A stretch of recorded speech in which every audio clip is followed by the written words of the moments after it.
Welcome to the Sustaining Creativity Podcast. I'm your host, Mari Riesberg. Over the past several years, I've combined my degrees in acting and somatic psychology to share my sustaining creativity techniques with performers. And now I've decided to share it with a bigger audience that includes you. I believe we are all creative, and this podcast is all about that. I'll be interviewing people from all backgrounds, ages, and creativity experiences to share just how creative we all are. Today, I'll be chatting with John Moore, one of Colorado's most respected and honored arts journalists. He's also a playwright and the founder of a nonprofit called the Denver Actors Fund. John was recently awarded the Lucy Jordan Humanitarian Award by Actors Equity Association. Please enjoy John Moore.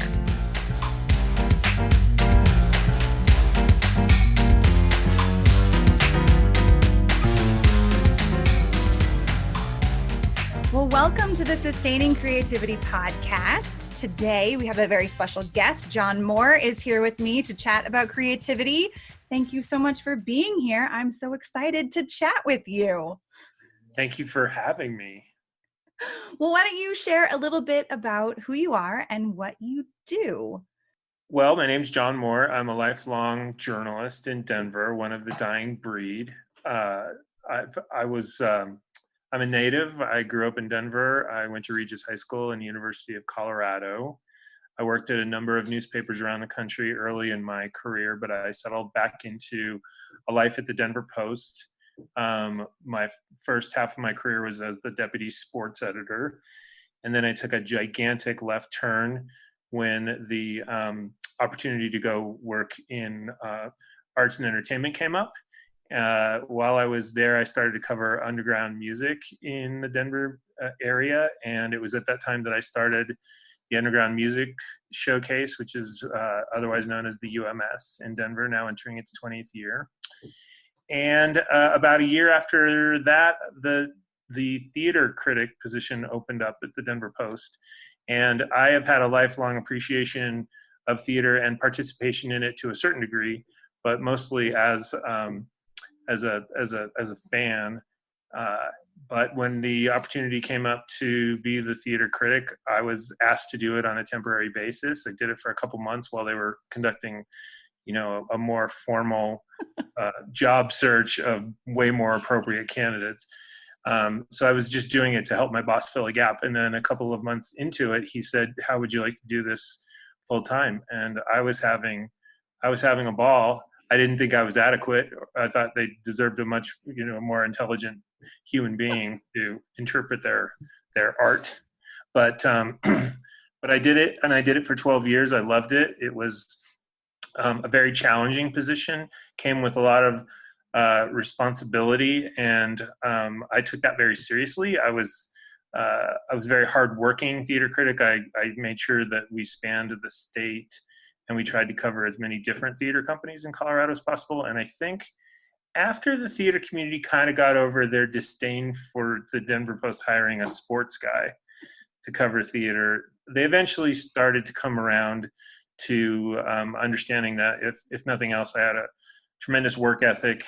I tried to champion the little guys. I started a number of features like the Denver Post Ovation Awards, and I started a website for high school theater, and I did a lot of things online. I had a Running Lines podcast myself that had about 175 episodes. So I just made a real commitment to treating the theater beat with as much seriousness as somebody may start or have the Bronco beat. And just by pure volume, I think I helped to elevate the visibility of the art form in Denver.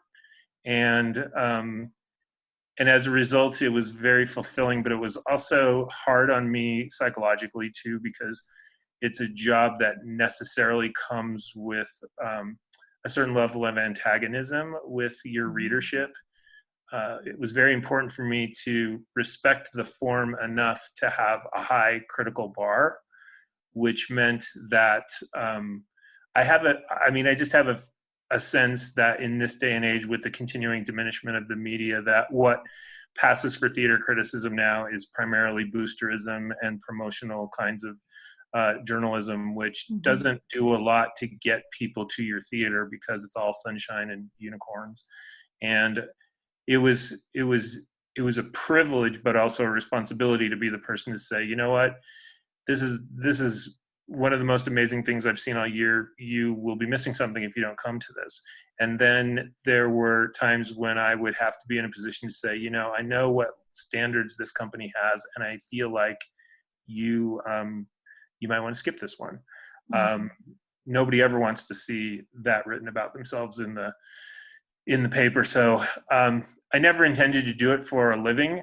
I never intended to do it for 12 years. I loved those 12 years, but with the continuing demise of the Denver Post in 2012, there was an opportunity, along with a lot of other people who worked there, to take very humane buyout packages, which in lieu of layoffs, it was a way of getting salary down without firing people. So I took a buyout in 2012. I didn't really know what was going to happen with the next part of my life, but I was genuinely relieved to no longer be the critical voice of theater in Denver. That I don't regret. But shortly after that, the Denver Center for the Performing Arts called me about a year later, and they gave me the opportunity to come on staff and create essentially a whole new media outlet through their website, covering not only the Denver Center as a journalist, but also as a shared asset for the rest of the Colorado theater community. So I jumped on board for that opportunity. I did it until last month, when COVID has been responsible for wiping out a lot of livelihoods, including many at the Denver Center, and that unfortunately includes me. But during my time there, I'm very proud of, again, to continue the mission of promoting in a responsible and journalistic way theater in Colorado. And it was during that time that I also founded a nonprofit called the Denver Actors Fund, which makes money available to theater artists in medical need. And so far in 7 years, we've distributed more than $500,000 to theater artists to help them pay with their medical bills. So now, the strangest thing is, you know, if you quit your job as a theater critic and then you start giving away money, people start liking you all of a sudden. It's very odd. But I know this is a creativity podcast, so I'm just going to throw in that leaving the Denver Post gave me the opportunity also to visit my own creativity a little bit more seriously. And so in 2016, I wrote a play called Waiting for Obama that was chosen as a featured selection of the New York International Fringe Festival. And I was able to bring 7 of the best actors in Denver and have an all Colorado production in the New York Fringe. And it was really well received, and that was a thrill. So so right now, this is where I'm at. Well, we're so glad you're here. And over the past, how long have I lived in Colorado? 13 years. I have truly appreciated your honesty in all of your theatrical critiques, and have read many of them, and donate to the Denver Actors Fund every year on Colorado Gives Day, and really think it's an amazing organization, and have many friends who have been gifted support for medical needs through the Denver Actors Fund. So thank you for putting it together. Really. Thank you for saying that. It's been very I don't know how to describe it. After you're a moving target for 12 years, and we can talk about this, but the hardest part about being a theater critic was that I think a lot of people just assume, I don't know, can we use profanity? Absolutely. Go ahead. So a lot of people just assume you have to be an asshole to be a theater critic. Right. And I never got into it to be hurtful or personal or to make a name for myself. But there were a lot of people who just started with asshole and then worked their way back towards human being the more they read you or got to know you. But it's funny how time passes, because when you stop writing reviews, and 8 years later, most of the bulk of the people in the Colorado theater community probably entered into it within the last 8 years. So they know me as this benevolent guy, like, oh, he's the nice guy who gives out money. And then there's other people there are other people who are like, I still have night terrors over things that he wrote about me, and So there's still a wide disparity of opinion about me in the community.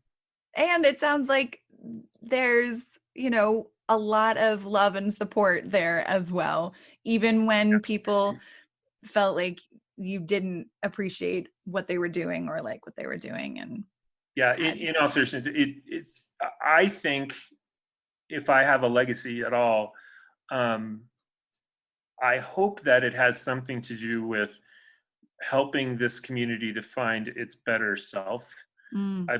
We have about 60 volunteers at the Denver Actors Fund, which has given people the opportunity to really step up and do things that might have frightened them on their own. For example, there was a woman really early on who had a young mother who had breast cancer that spread to her brain. And all she wanted was to not die in a hospice. And in order for her not to go to a hospice, Medicaid was requiring that she use elder care, which is a service that brings in non-medical support 24 hours a day in shifts of 12 hours. And anybody could have done it, but elder care does that for a profession. And they were charging the family something like $125 a shift. So $250 a day. And we had about 60 volunteers at the time. And we put the word out to just say, listen, all we need you to do is to go sit by this woman's bed and be there for her and listen to her or tell her stories or just watch her sleep or do whatever. And I cannot tell you how many people were afraid to do it because that just sounds like a lot. But then I would get messages back from people who were positively changed for life, for the opportunity to have that quality time with this remarkable woman. And I think that's kind of what it's endemic of what the Denver Actors Fund has been all about. But also in my journalism, I think I was kind of freakish enough to cover the whole state that in some ways the umbrella of the coverage may have helped to create a community that was more isolated before. And I now see cooperative works between theater companies that I feel like would have been impossible 10 years ago. I think there was so much competition and mystery and the unknown. I mean, I think that there's just a presumption of competition that exists in most local theater communities. And I think through a lot of other people's efforts, we have one of the most remarkably intact and humane and caring theater communities in the country. And I hope that all of these things had a little bit to do with that.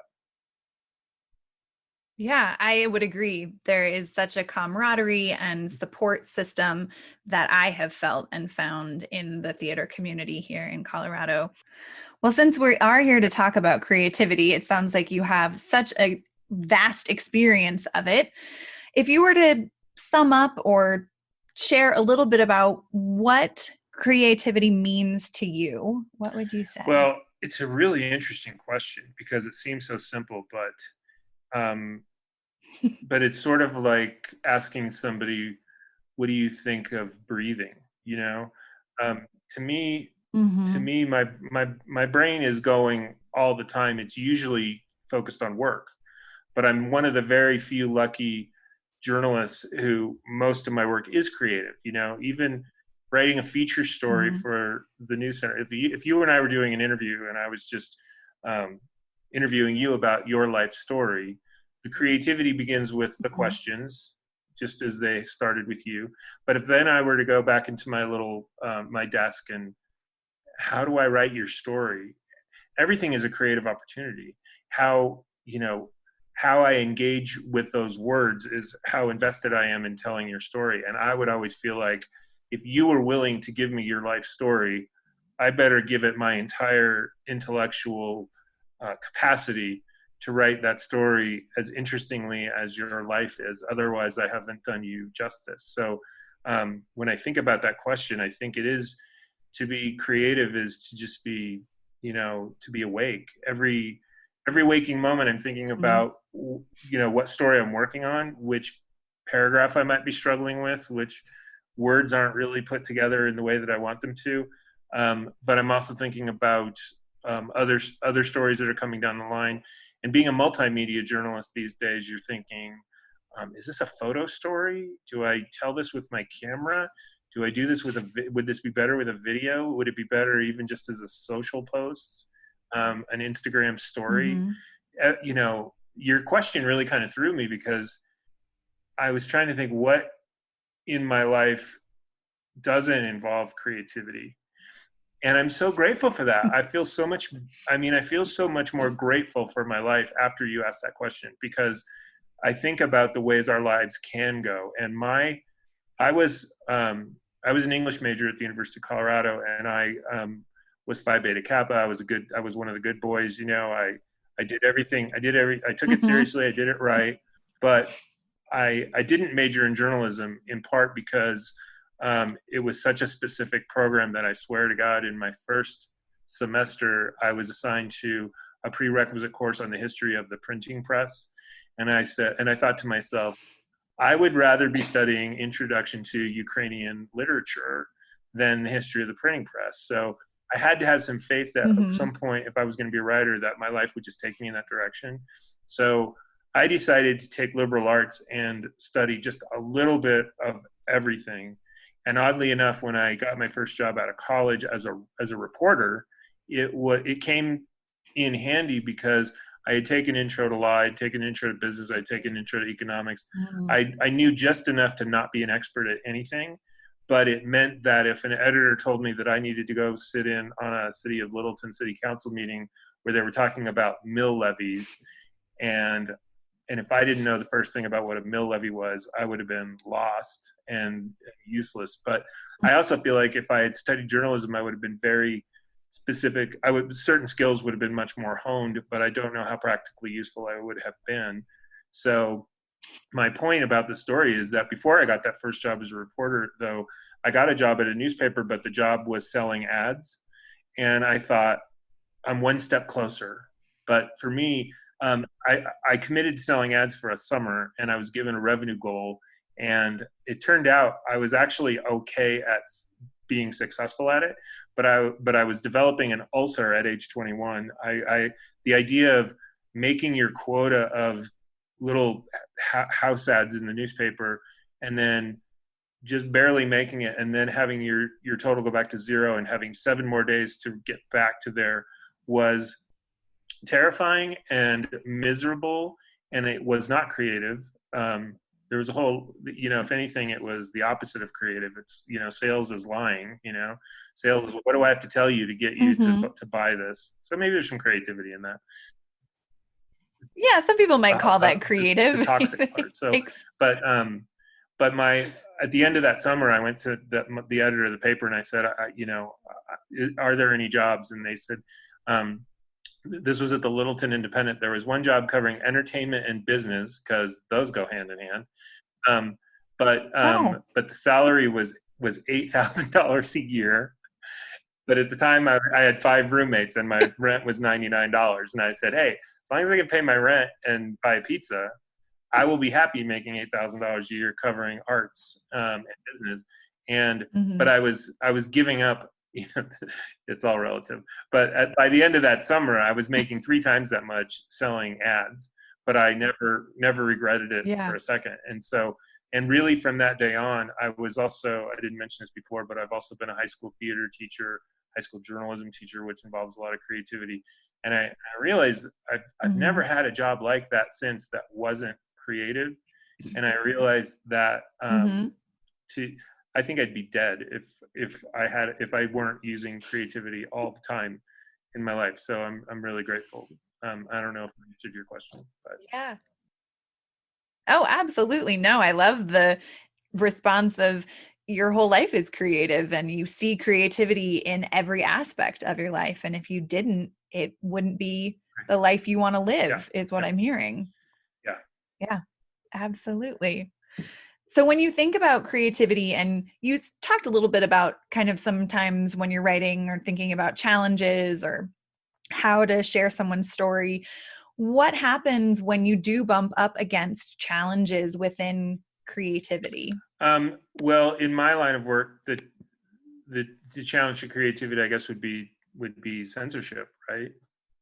not being allowed to tell the story the way that you see fit. And it hasn't happened very often, but I'll give you an example. One of the most, I'm always so darn grateful when the people in my beat come to me with story ideas, and you just want to thank them, because you're sitting there going, you're giving me an unbelievable storytelling opportunity here right now. And and they're not thinking of it in that way. They're thinking, oh, we got to get John, because this will be, we got to get this story in the paper. But do you know the play My Name is Rachel Corrie?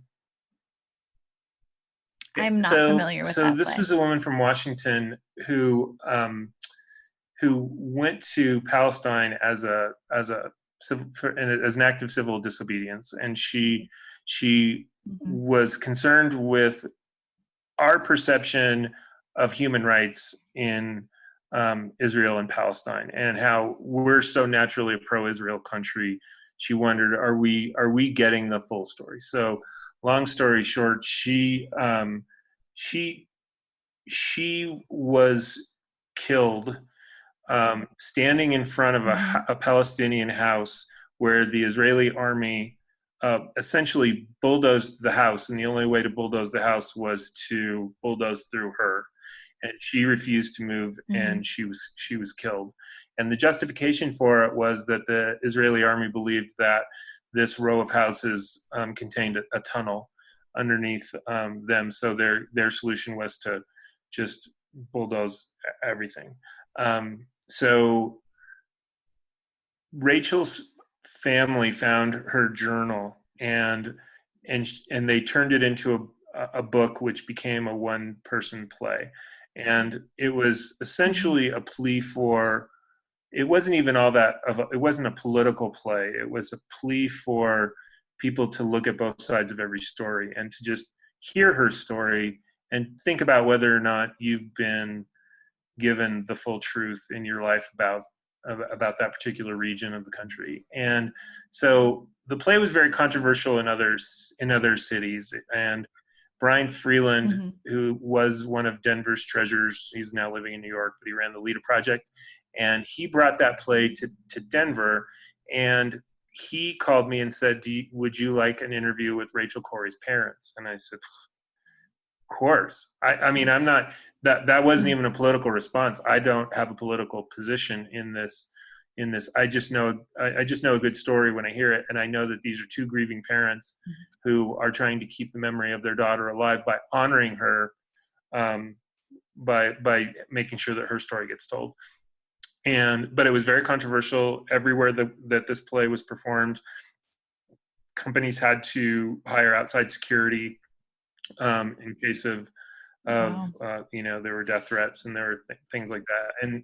And the thing was, if you saw the play, it really was not a political play. But Rachel's parents, who were not political themselves either, consented to an interview with me, and it essentially they explained Rachel's thoughts on the entire subject.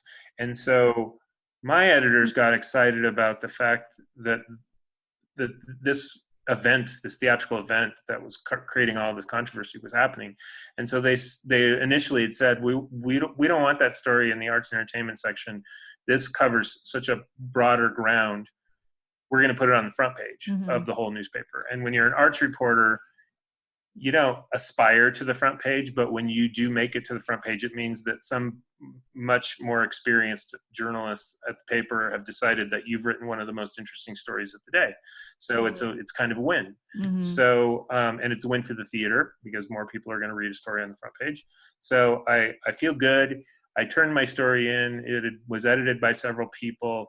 And then I went to go cover a different play that night. And when I got out, there was a message on my answering machine just saying that, just wanted you to know the story's significantly shorter than it was when you filed it. And my first response was, well, they just didn't have space. I just thought, well, that in print, that's what happens. And so, but instead, I looked at the paper the next day, and they had what's called a house ad in there, which is what they stick in to the bottom of a page to fill space when they don't have enough story. And when I got into work that day, I found out that it was because that somebody higher up on the editorial food chain at some point in the evening read a proof of my story and became very concerned that by giving voice to the Palestinian human rights position that led to the death of Rachel Corrie, that readers who were pro-Israel were going to be very upset about that. And so a decision was unilaterally made to just take the heart of this story, the whole reason for giving them voice, and they threw it out. And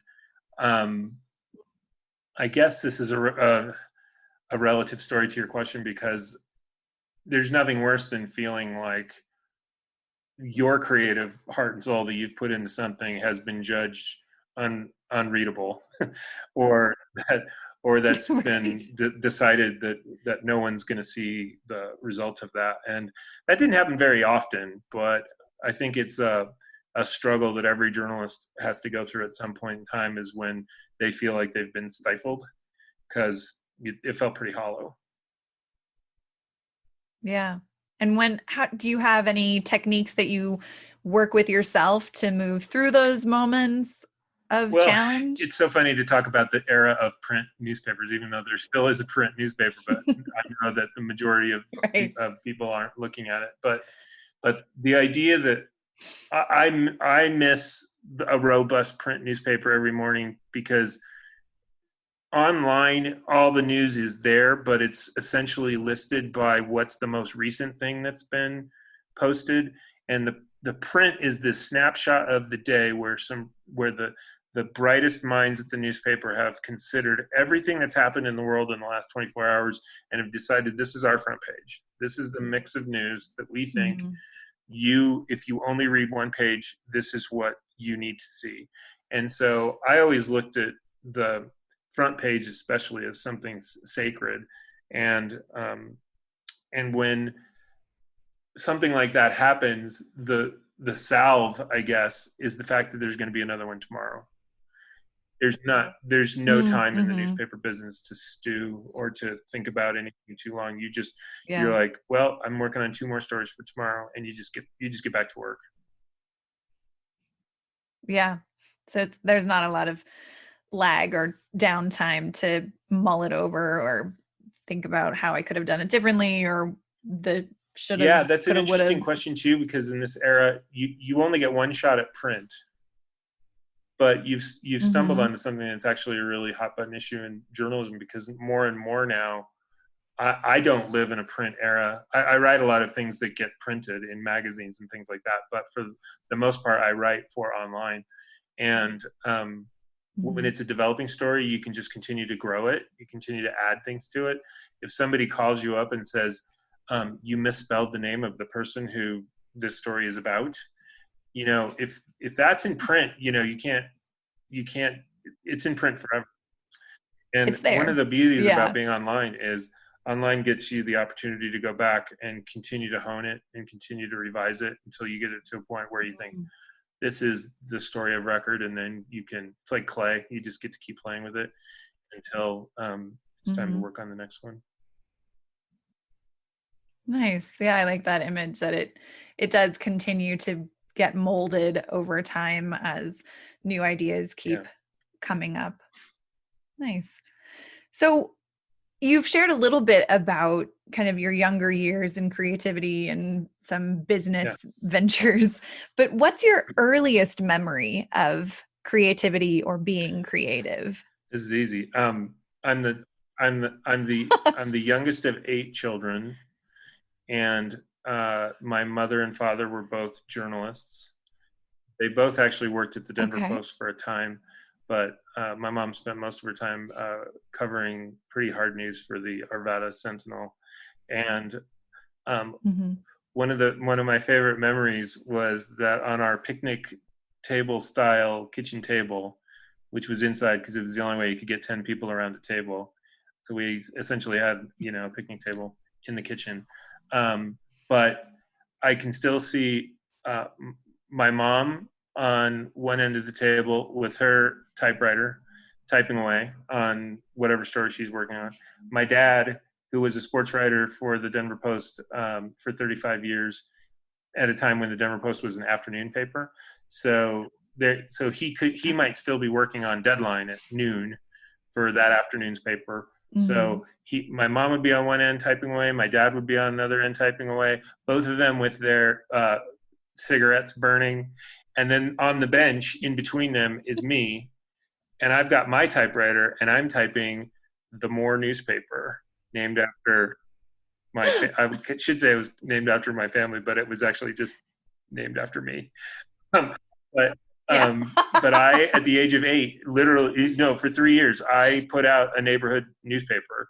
It was only daily during the summer times when I didn't have anything else to do. But it was More newspaper. It was like that old line school paper.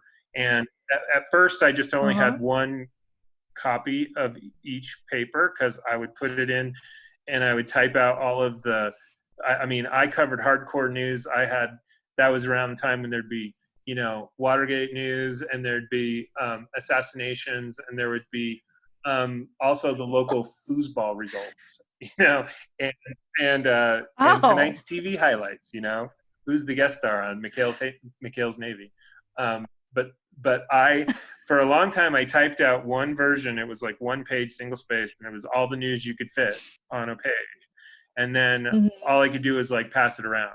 And then like I would make people read it. And then I would go up the street, up and down the block, and knock on people's houses and sit there while Mrs. Crottonmaker read the paper. And then I would take it back and then give it to Mrs. Boucher. And then, but then I got smart, because then there was the advent of carbon paper. Carbon paper made it so I typed it once, and I ended up with 3 copies. So then for a while I had a circulation of about 9, which meant that I had to type the paper like 3 times a day. But but it was my first venture into both journalism and the world of creative writing, I think. Nice. That's an amazing story, an amazing image of the 3 of you at a long picnic table with typewriters. The best part I left out. So you got both my parents were cigarette smokers, in denial of any kind of damage that might be doing to their children, because the Surgeon General hadn't said it yet, so it must not be true. But I would be in the middle, and I would also be smoking my candy cigarettes. That was a very important accoutrement. I had to have my cigarette to be like an official journalist. Yeah.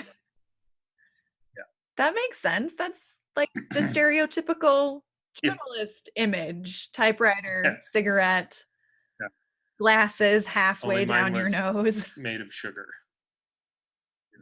Sugar, excellent. The puff of sugar candy.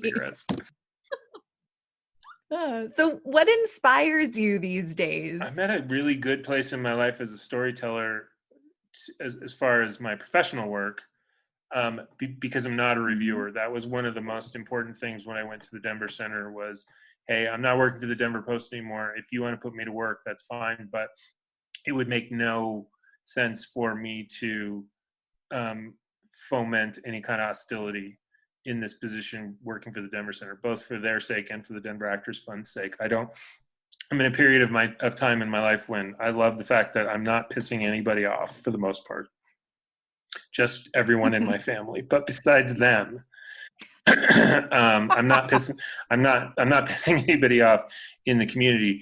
But one of the great freedoms of having reached this, 20 years of covering the local theater community is that I know a lot of people, and I'm very, very grateful that so many of them have been bold and courageous enough to allow me to know their stories, because the best stories that I've written over the past 20 years, and the ones that I hope live on after me, are not reviews or news stories. They're the stories of people allowing me to tell their truth,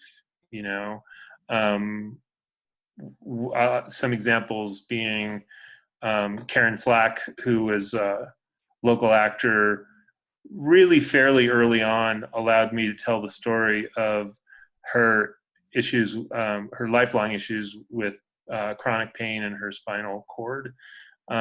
Lucy Ruchis from Family Theater Company allowed me very early on to tell an incredibly personal version of her story of struggling with being diagnosed with early onset Parkinson's disease while still in her 20s. And some more recent examples include Eden Lane, the local journalist who allowed me to tell Denver Post readers her story of how she came to be Eden Lane, which is a lovely, beautiful story, but it still took an incredible amount of courage for her to tell it. And probably the story that resonates the most in my life, because it hit somewhat close to home, was there's a very accomplished Broadway actor by the name of Martin Moran, who grew up in Denver, who wrote a book and a one-man play called The Tricky Part. And it recalled his time as a 12-year-old in Denver, being sent by his parents to a Catholic retreat called Camp St. Malo, which is a place I was sent to as a kid myself. Martin was a few years older than me. And his story, which became the basis of his play, was really about how this counselor who was 27, he wasn't a member of the clergy, but he took advantage of I think he saw vulnerability in Martin,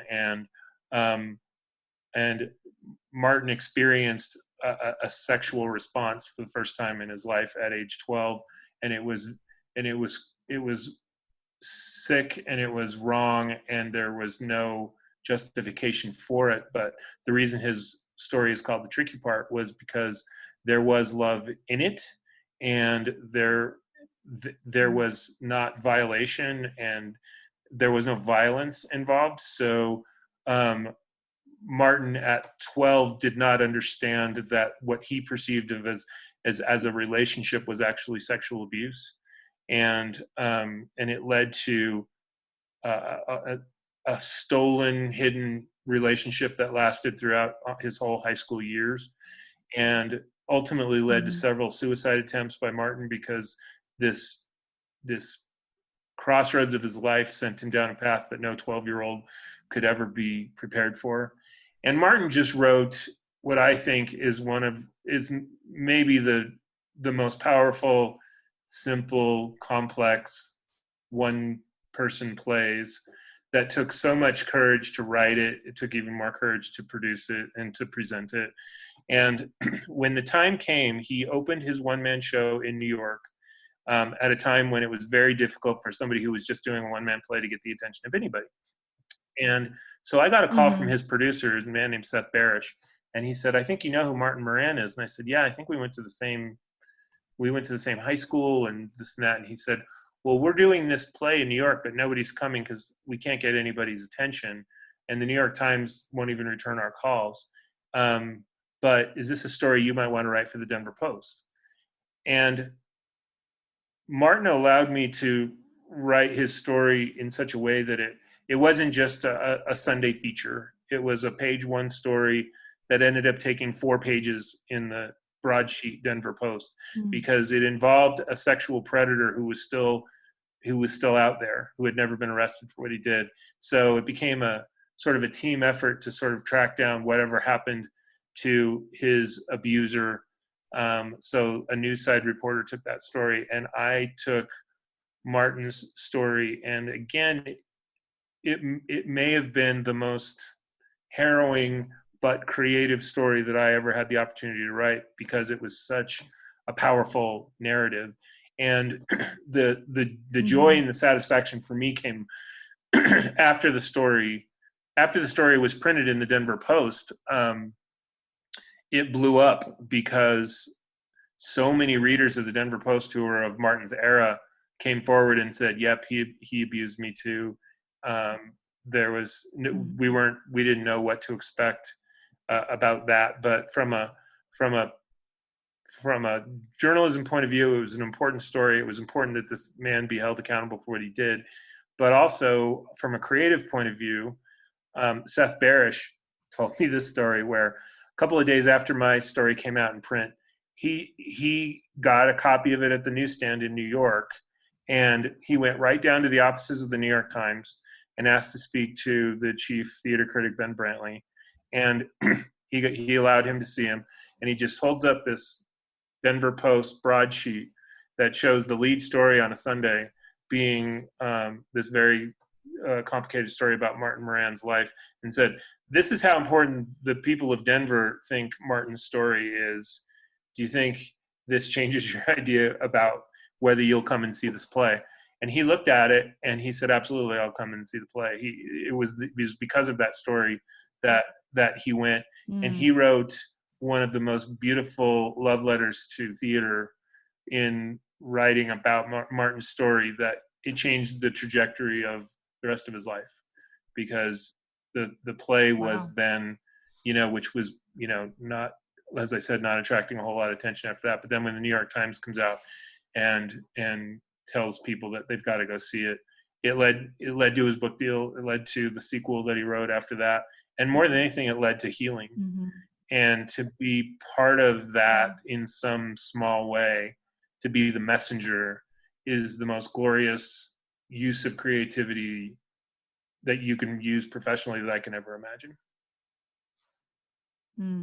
That is an incredible story. And it sounds like you really are inspired by people who are courageous and people who are speaking their truth and their authentic self. Very well put. That's absolutely true. Those are my favorite kind of stories to write, because there's something about having the power of the Denver Post behind you that sort of sanctifies a person's story and emboldens it, to know that if you're seeing it in a major publication, that somebody has deemed this story to be worthy of your time.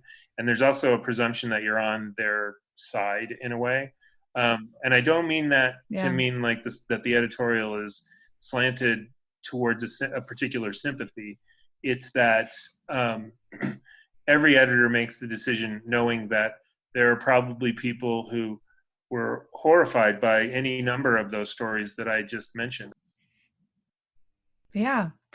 Well, I'm going to do a little pivot to ask a question about kind of more of your everyday life.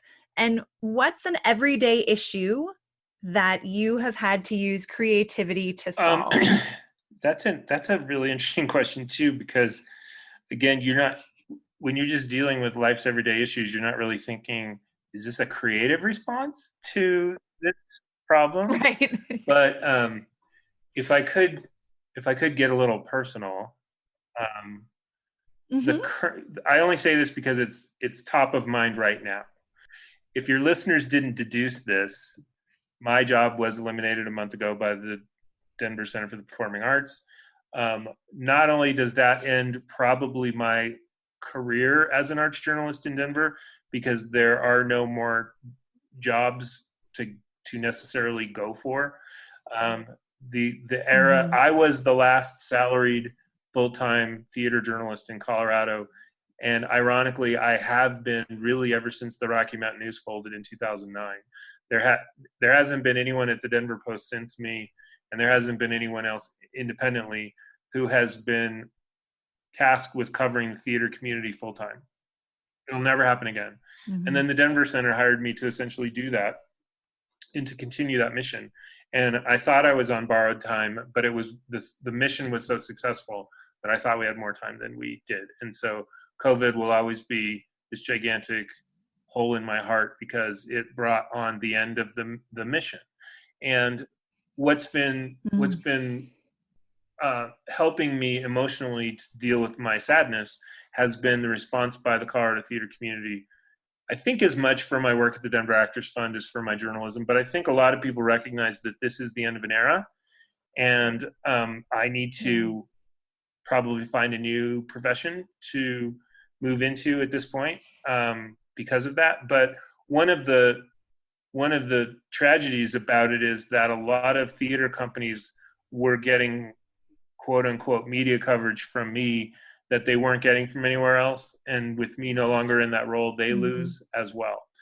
And as the good human beings that the vast majority of the people we're talking about are, there has been an outpouring of support and thank yous and gratitude, I think.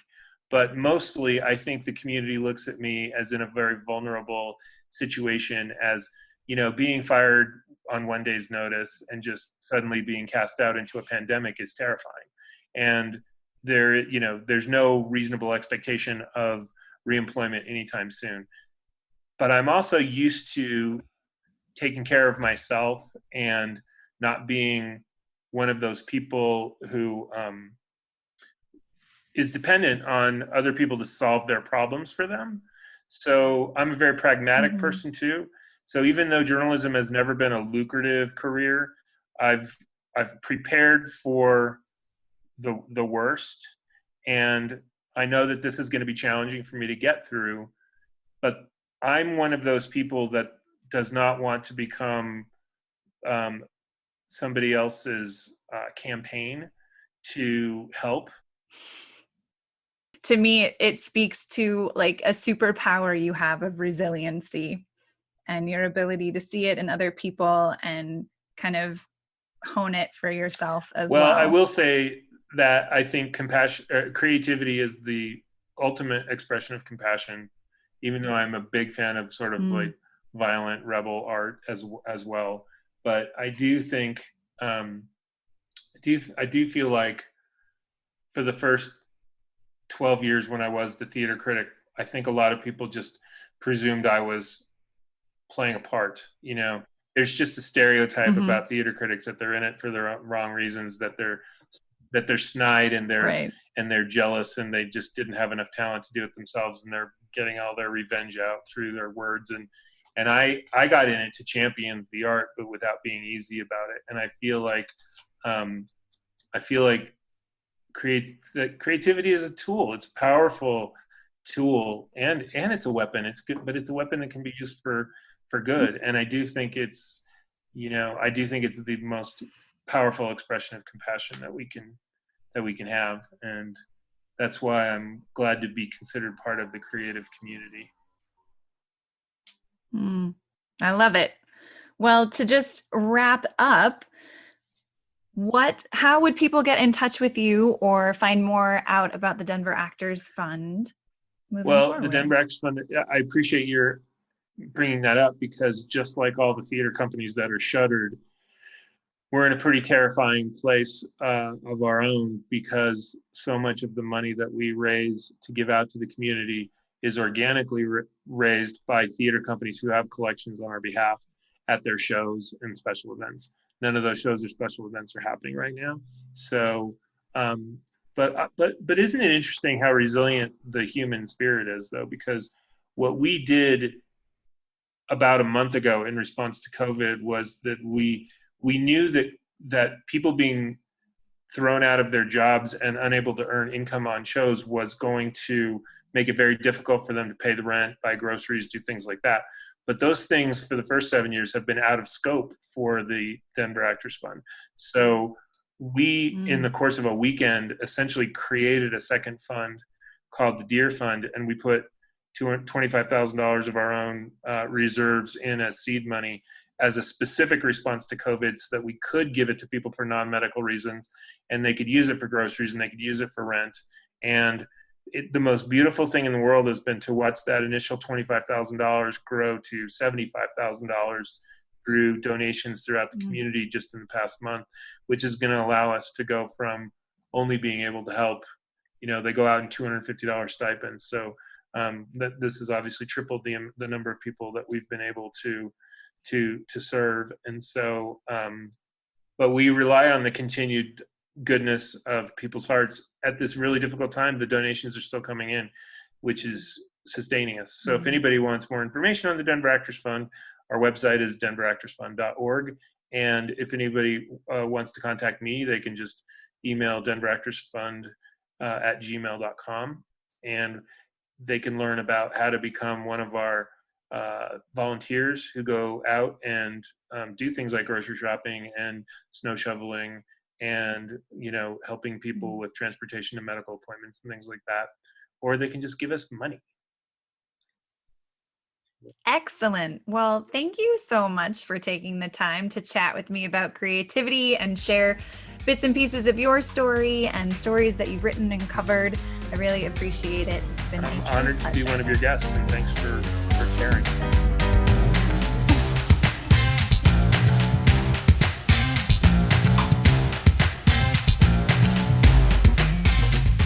Thanks for listening to the Sustaining Creativity Podcast. We'd love to keep in touch, so like us on Facebook and Instagram. We are Sustaining Creativity. Make sure to subscribe to the podcast wherever you listen to podcasts. Tag your friends and your family so they can listen too. We love to hear from you, so leave your comments, reviews, and questions. Tune in Tuesdays for a new episode. And remember, with creativity, anything's possible.